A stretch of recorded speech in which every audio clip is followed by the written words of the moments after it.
Ok? Então eu deixei uma aula específica para os gráficos. É uma ferramenta de muita utilidade para a gente aqui em física, tá ok?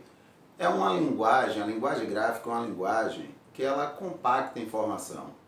Ao observar o gráfico, eu já sei o tipo de movimento, eu já sei os máximos, sei os mínimos, sei o comportamento, se houve alguma grandeza que ficou constante ou como ela variou.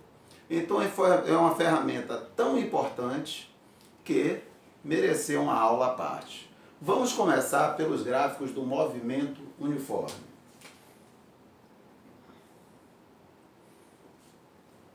Primeiramente, eu quero traçar o gráfico da velocidade do movimento uniforme em função do tempo. Bem, o que a gente sabe sobre a velocidade no movimento uniforme? O valor dela não varia com o tempo. Então fica fácil traçar esse gráfico. Eu vou ter uma reta paralela ao eixo do tempo. Qual a lógica, Marivaldo? O tempo está passando e a velocidade vai ser sempre a mesma. Aquela que ele tinha no início da observação, ok? Esse gráfico, será que ele dá mais alguma informação para a gente? Ó, se eu calcular a área limitada entre o gráfico e o eixo do tempo, que figura é essa? Ah, Marivaldo, é um retângulo. Se eu calcular a área desse retângulo, a área desse retângulo é numericamente igual à variação da posição do corpo. Então, como é que fica? ΔS, ó, base vezes altura. Qual a base? É a variação do tempo. Qual a altura? É a velocidade. Então, observe que eu achei que a variação da posição é igual à velocidade vezes o tempo, o que a gente já sabia. Marivaldo, essa história da área ser numericamente igual à variação da posição é só no movimento uniforme? Não, em qualquer tipo de movimento. Ah, então quer dizer que se eu tiver um gráfico da velocidade, eu posso, independente do tipo de movimento, calcular a área e achar a variação da posição. Exatamente. Só que a nível de ensino médio, ok? Vamos ter figuras geométricas conhecidas para a gente calcular a área. Mas quando a gente pega situações mais complexas, aí a gente já foge desse nível que a gente está trabalhando. Mas para a gente basta saber isso. Se eu encontro a área limitada entre o gráfico e o eixo do tempo, eu tenho a variação do espaço, ok? Numericamente igual por quê, Marivaldo? Porque eu tenho duas grandezas diferentes. Área é uma grandeza, variação de posição é outra grandeza. Então eu não poderia igualar. Mas eu sei que os valores, os números, tá ok? Os valores dessas grandezas coincidem. Por isso que a área é numericamente igual à variação da posição. Vamos ao gráfico da posição em função do tempo. Então, eu tenho a relação entre a posição e o tempo, que é o que nós chamamos de equação horária da posição, ou função horária da posição. Porque na realidade eu tenho aqui uma função, tá ok? S varia em função de t. Então, quando eu observo com mais cuidado, eu percebo que trata-se de uma função do primeiro grau. Então eu já sei que o gráfico dessa função vai me dar uma reta. Essa reta pode ser crescente ou decrescente. Só relembrando lá de funções, né? Função do primeiro grau. Y é igual a ax mais b, ok? Essa é uma cara de uma função do primeiro grau, que eu posso mudar essa ordem. Y é igual a b mais ax. Vamos fazer uma comparação. S é igual a S0 mais VT. Oh, Marivaldo, que interessante. O S está fazendo o papel do Y e o T o papel do X. O B, que era o coeficiente linear da reta, que era onde o gráfico intersectava o eixo Y, ok? É o S0. Ó, o B é o S0. E o A, no nosso caso aqui, é a velocidade. Não sei se vocês lembram. O sinal do A determinava se a função era crescente ou decrescente. Se o A fosse positivo, eu tinha uma função crescente. Ou seja, eu tinha uma reta, ó, que ela ia, ó, crescer aqui, ó, com o S. E se o A fosse negativo, o que era que acontecia? Eu tinha uma função decrescente. Ou seja, ó, a reta ela iria decrescer aqui, ó, com S. Então, vamos nessa. Quem vai definir se a função vai ser crescente ou decrescente vai ser a velocidade. Pô, Marivaldo, a teoria está batendo com o que você falou. Você disse que se a velocidade fosse positiva, a posição do corpo ia progredir com o tempo. Ia progredir com o tempo. Ou seja, isso vai me dar uma reta crescente. Mas, por outro lado, quando a velocidade era negativa, o movimento era retrógrado, né? Regressivo. A posição ia regredir com o tempo. Ou seja, ó, eu teria uma reta decrescente, ó, com a posição decrescendo com o tempo. Exatamente.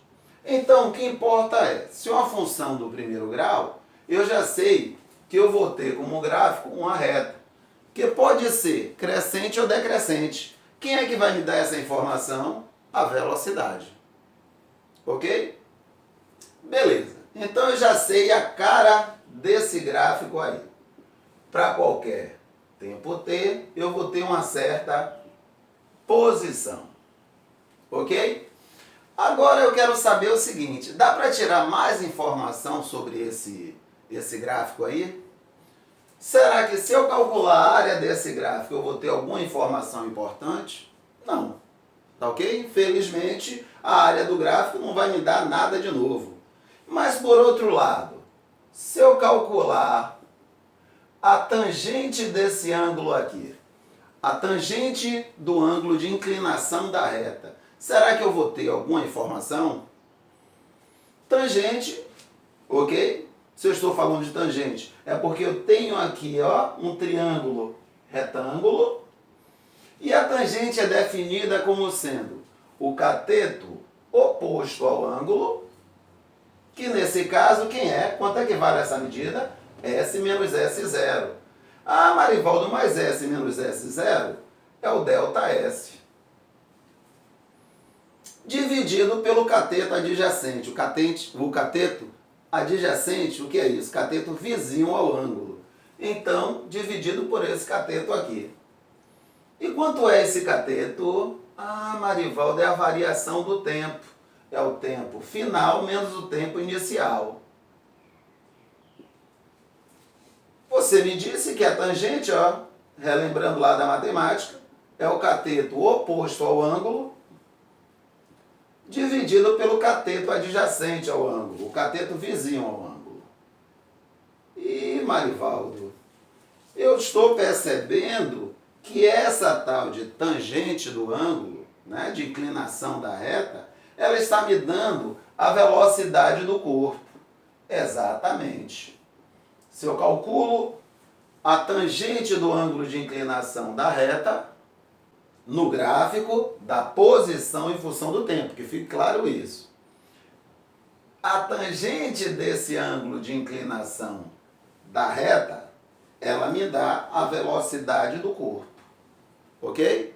Resumindo essa informação, a tangente do ângulo de inclinação da reta, no gráfico da posição em função do tempo, é numericamente igual à velocidade do corpo. Então vamos ao primeiro exemplo. Das 10 horas às 16 horas, a velocidade escalar de um automóvel variou com o tempo. O gráfico a seguir mostra a posição aproximada da velocidade em função do tempo. Calcule a velocidade escalar média do automóvel neste intervalo de... Então, o que é que ele quer nesse problema? Ele quer a velocidade escalar média do corpo. Eu sei que a velocidade escalar média é a distância que o corpo percorreu dividido pelo intervalo de tempo necessário para percorrer aquela distância. Então vamos nessa, vamos analisar o gráfico. Eu percebo que do instante 10 ao instante 12, em horas, o corpo permaneceu com uma velocidade de 60 km por hora. Ou seja, trata-se do movimento uniforme. Eu sei que se eu calcular essa área, eu tenho a variação da posição. Como o corpo não mudou o sentido do movimento, essa variação vai corresponder também à distância que o corpo andou. Então, vamos nessa. Como é que calcula essa área? A base, de 10 a 12, 2, vezes a altura. De 0 a 60, 60. Então, ele andou 120 quilômetros. E a seguir, de 12 horas a 13 horas, a velocidade dele não mudou e foi 0. Ok? Apesar dele não ter me indicado, mas observe, 60, 120. Então, para esse eixo aqui, eu devo ter aqui 0. Beleza? Enquanto para esse outro eixo, eu tenho aqui, 10. Beleza? Então, o cronômetro, quando a gente começou a observar, já estava marcando, 10 horas. Beleza? Então, vamos nessa. Então, de 12 a 13 horas, ele ficou parado, velocidade 0. Mas de 13 a 16, ele continuou com movimento uniforme, com uma velocidade de 120 km por hora. Então, dá para saber quanto ele andou. Mais uma vez, eu posso calcular essa área aqui. Então, eu vou ter a base, de 13 a 16, são 3, vezes a altura. Qual a altura nesse caso? 120. Então, 3 vezes 120, vou ficar com 360 quilômetros. Marivaldo, então ele andou 120 quilômetros, ficou paradinho, depois andou 360 quilômetros, então no total ele andou quanto? 480 quilômetros. Em quanto tempo, Marivaldo? Nossa observação se iniciou às 10 horas e finalizou às 16 horas. Então, quanto tempo passou? 6 horas. Então, vou ficar com 480 dividido por 6, que vai dar 80 km por hora. Ok? Vamos ao segundo exemplo. É dado o gráfico S versus T para o movimento de um ponto material. Represente graficamente a velocidade escalar do ponto material no intervalo de 0 a 30 segundos.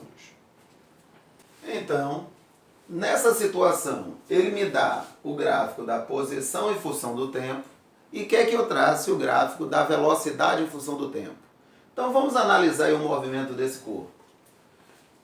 De 0 a 10 horas, o gráfico é uma reta. Então, a gente sabe que de 0 a 10 segundos, ele realiza um movimento uniforme. De 10 a 20 segundos, o que é que aconteceu? Ele permaneceu parado na posição 300 metros. 10. Instante 10, posição 300. Instante 10,5, posição 300. Instante 11, posição 300. Instante 12, posição 300. Veja que ele está parado na posição 300 metros. Já do instante 20 segundos ao instante 30, nesse intervalo de tempo, entre 20 e 30, mais uma vez o gráfico é uma reta. Então ele está realizando um movimento uniforme. Marivaldo, mas observe que a posição, antes ela estava progredindo, o movimento era progressivo, ou seja, a velocidade era positiva, e agora a posição do corpo está regredindo. Então o movimento é retrógrado e a velocidade dele deve ser negativa. Na verdade, é. Então vamos montar esse gráfico. Primeiro, quero saber a velocidade dele entre os instantes 0 e 10 segundos. Então, como eu vou pegar esse intervalo de tempo, meu tempo inicial é 0,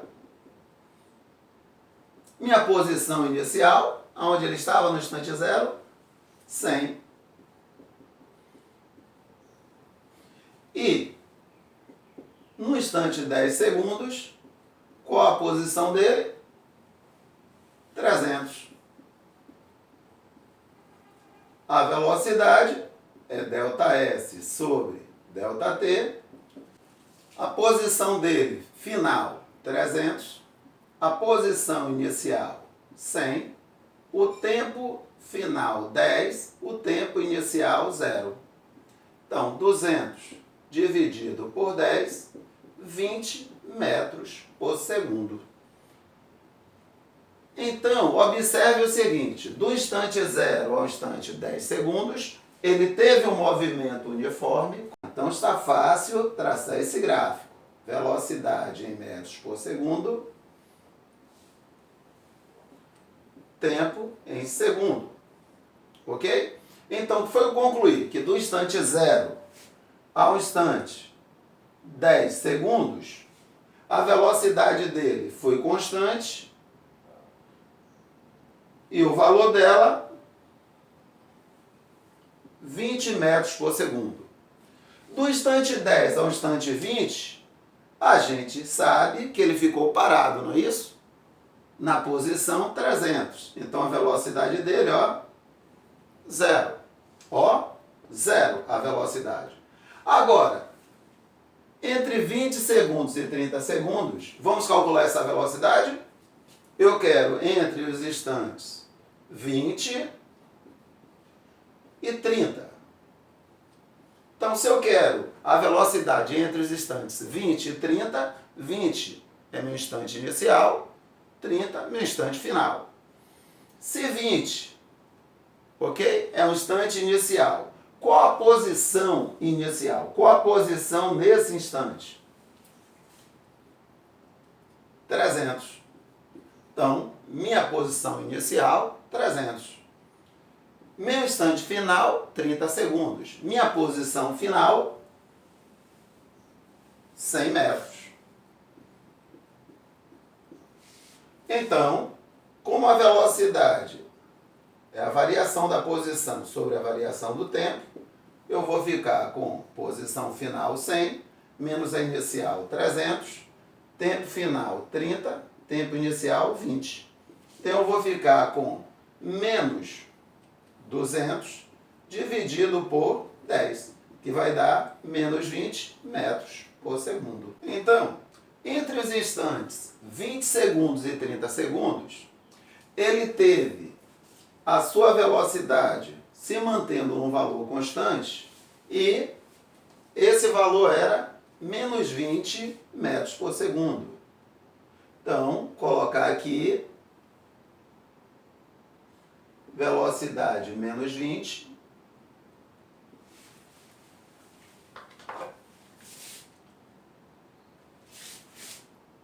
entre os instantes 20 segundos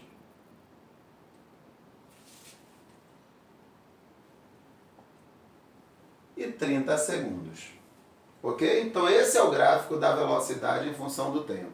Marivaldo, esse gráfico pode corresponder a uma situação real? Jamais. Por que você está dizendo isso? Observe que no instante 10 segundos, a velocidade do corpo era 20 metros por segundo. E nesse mesmo instante, a velocidade do corpo já cai para 0. Quer dizer que a velocidade variou de 20 metros por segundo para 0 Intervalo de tempo inexistente. A coisa ocorreu instantaneamente. Isso é possível? Não. O mesmo aconteceu no instante 20 segundos. A velocidade simplesmente pulou de 0 para menos 20. De 0 a 20 no sentido contrário ao sentido admitido, né? Escolhido como positivo. Então, essa variação de velocidade instantaneamente, isso a gente não vê, tá ok? Em situações reais, tá ok? Terceiro exemplo. O movimento uniforme de uma partícula tem sua função horária representada no diagrama a seguir. Determine para esse movimento a forma da trajetória descrita pela partícula, o espaço inicial e a velocidade escalar, a função horária dos... Ok, então vamos para o nosso terceiro exemplo. Então quer dizer que esse gráfico aí, ó, ele me dá a função horária do movimento do corpo. Me dá a função horária? Claro, eu tenho informação aí necessária para montar essa função. Então, a primeira pergunta sobre esse gráfico é o seguinte: qual a trajetória descrita por esse gráfico? Não sei. Como assim você não sabe, Marivaldo? Que loucura é essa? O gráfico não me diz nada sobre a trajetória. O gráfico só me dá a posição que o corpo se encontra em cada instante. Não importa se a trajetória é circular, se a trajetória é retilínea, curvilínea, tá ok? Então, primeira informação importante, o gráfico não me dá informação sobre a trajetória, beleza? Na letra B, ele quer saber a posição inicial, ó, no instante zero, ó, início da observação, a posição do corpo era menos 10. Ok? E agora, ele quer saber a função horária do movimento. Ou seja, S é igual a S0 mais VT. Pô, Marivaldo, como é que você sabe que a função é essa? O gráfico da posição em função do tempo é uma reta. Então, eu sei que eu tenho um movimento uniforme. Já tenho a posição inicial. Agora, para encontrar a velocidade, eu só preciso escolher um intervalo de tempo aí qualquer. Por exemplo, eu posso pegar do instante 0 ao instante 3 segundos.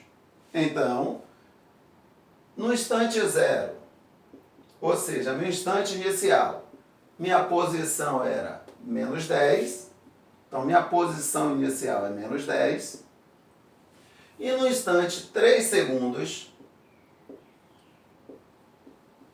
minha posição, ó, a posição do corpo, na realidade, é 5 metros. Marivaldo, eu poderia ter pego qualquer intervalo de tempo? Sim, já que estamos lidando com movimento uniforme. Qualquer intervalo de tempo vai me fornecer a mesma velocidade. Então, vamos nessa. Posição final, 5. Posição inicial, menos 10. Tempo final, 3. Tempo inicial, 0. 5 menos menos 10. 5 mais 10. 15. 3 menos 0, 3. Então, a velocidade do corpo é de 5 metros por segundo. Então, a função horária da posição desse corpo vai ser S igual a menos 10 mais 5T. Então, vamos ao nosso último exemplo. Dois tratores, 1 e 2, percorrem a mesma rodovia e suas posições variam com o tempo, conforme o gráfico a seguir. Determine o instante do encontro desses veículos. Então, mais um problema de encontro de móveis. Então, vamos escolher um dos procedimentos que eu já expliquei em aulas anteriores para resolver. Ok? E qual é o procedimento que eu vou escolher? Eu sei que no momento do encontro, eles estarão na mesma posição. Então, vou montar a equação da posição do veículo 1, a equação da posição do veículo 2 e vou igualar essas equações. Qual a lógica? No momento do encontro, eles vão estar na mesma posição.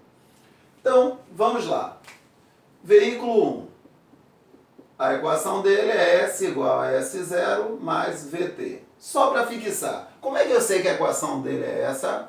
Opa, o gráfico é uma reta. O gráfico da posição em função do tempo é uma reta. Então eu sei que o movimento é uniforme. E a equação que caracteriza um movimento uniforme é essa aqui. Qual a posição inicial dele? Qual a posição dele no instante zero? Opa, é zero. Então eu preciso agora da velocidade dele. Então eu preciso de duas posições ocupadas pelo corpo 1, pelo veículo 1. 0 e 60. Então, quando t igual a 0, a posição dele era 0.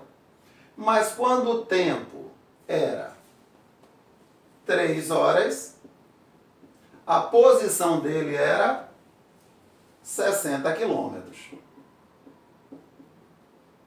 Então, posição final, 60. Posição inicial, 0. Tempo final, 3 horas. Tempo inicial, 0. Daí, eu vou ficar com 60 dividido por 3, 20 quilômetros por hora. Então, a equação do veículo 1 vai ficar 0 mais 20t. Ou simplesmente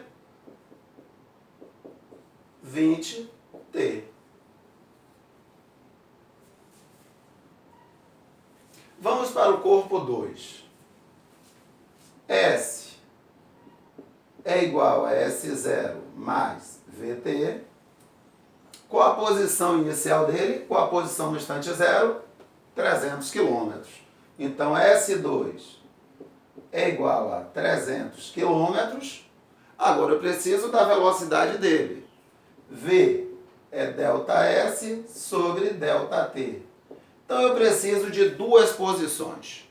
Então, vamos aqui. Ele me dá no gráfico, me dá posição 300, posição 270. Então, vamos. No instante zero, qual a posição?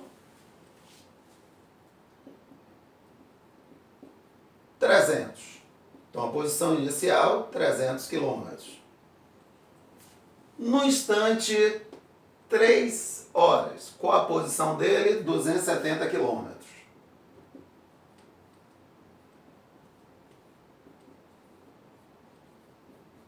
Então, agora posso calcular a velocidade dele. Posição final, 270. Posição inicial, 300. Tempo final, 3 horas. Tempo inicial, 0. Então, eu vou ficar com menos 30 dividido por 3. Então, a velocidade dele é de menos 10 km por hora. Sendo assim, a equação dele vai ficar S igual a 300 menos 10t. Agora, o próximo passo é igualar essas equações. S1 é igual a S2, porque eu quero saber o instante do encontro, eu quero saber quando a posição de um é igual à posição do outro, ou seja, 20t é igual a 300 menos 10t, 20t mais 10t igual a 300, 30t igual a 300, t é igual a 300 dividido por 30. Então, o encontro vai ocorrer após 10 horas de movimento. E qual posição? Eu poderia substituir nesta equação ou nesta, já que eles vão estar na mesma posição no momento do encontro. Então, vou optar por essa. Então, ó, posição do corpo 1, 20 vezes 10, 200.